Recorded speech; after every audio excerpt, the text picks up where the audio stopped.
Bonjour à tous ceux qui regardent cette vidéo. Aujourd'hui, je vous présente la première de mes 5 capsules qui vont composer mon projet personnel. J'ai 2 accompagnatrices, Viviane à la caméra et Alice qui est là, qu'on voit pas, mais qui, pour l'instant, fait office de tenir le tempo. Donc, le sujet de mon projet, c'est la survie. C'est censé être en hiver. On est encore l'hiver, mais aujourd'hui, c'est un hiver pas mal humide. Donc, il va y avoir 5 sujets. La première, qui est celle-ci, parle de l'eau. Il va y avoir le feu, l'abri, la nourriture et le froid. C'est pour initier les débutants à la survie en hiver. Donc, ça va être des trucs pour les débutants. Dans toutes ces capsules, je considère que vous avez comme matériel un habit d'hiver complet, un couteau ou un objet faisant office de couteau, une corde, une pierre pouvant... moi, ça va être au magnésium pour allumer un feu et une pelle. Mon premier avant-sujet, avant de vous parler de l'eau, c'est la psychologie en survie.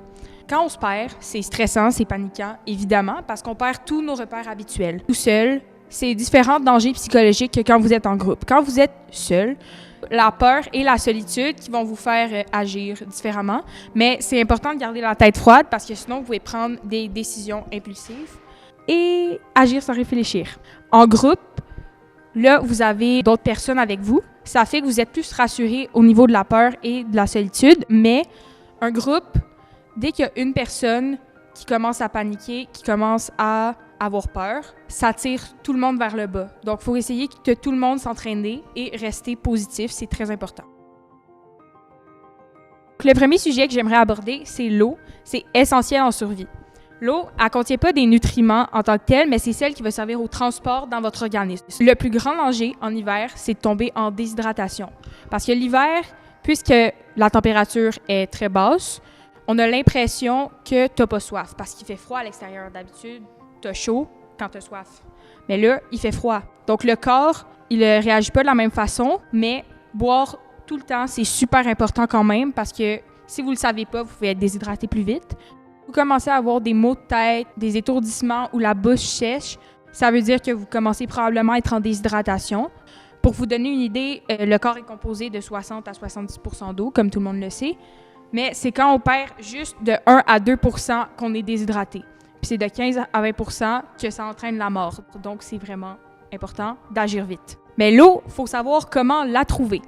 Bien là, c'est facile. En hiver, il y a de l'eau à volonté avec la neige. Le problème, c'est plus de la faire fondre parce qu'on ne la met pas directement dans la bouche. Ça fait descendre la température du corps que vous peinez déjà à réchauffer. Et en plus, il peut y avoir des bactéries. Donc, c'est important d'avoir un contenant pour la faire bouillir, chauffer, pour enlever les bactéries et qu'elles deviennent buvables. Pour ça, je vais vous montrer comment fabriquer un contenant avec une demi-bûche en bois. Vous allez avoir besoin d'une demi-bûche assez large, d'une pierre et d'une pelle. Voici les étapes de la conception. Vous allez avoir parti un feu au préalable. Je vous montre dans la prochaine capsule comment partir un feu. Et vous allez prendre avec la pelle des braises que vous allez mettre au centre de la bûche. Après ça, vous devez juste attendre que le creux se forme. Ça peut être long, mais vous pouvez accélérer le processus en soufflant sur les braises. Mais par exemple, il faut faire attention parce que si vous soufflez trop, la bûche risque d'éclater. Après avoir attendu un peu, quand vous voyez que ça commence à descendre un peu, vous grattez avec la pierre les contours pour essayer de le lisser. Quand vous en avez besoin, vous remettez de la braise pour faire un trou d'une profondeur quand même acceptable. Après ça, vous enlevez la braise et vous grattez au complet avec la pierre et vous avez un bol en bois. Voilà le résultat. Un récapitulatif des points essentiels à retenir. Seul, on s'occupe. En groupe, on s'organise et on reste positif. L'eau est essentielle au transport des nutriments dans votre corps. On ne tombe pas en déshydratation en buvant beaucoup d'eau. La neige est une source d'eau, mais on ne la met pas directement dans la bouche et on la fait bouillir pour enlever les bactéries. Finalement, une demi-bûche large, un feu et une pierre peuvent faire un super bol en bois. Merci d'avoir regardé cette première capsule et je vous attends à la prochaine. N'oubliez pas d'aller cliquez sur le lien Internet pour répondre à mon sondage.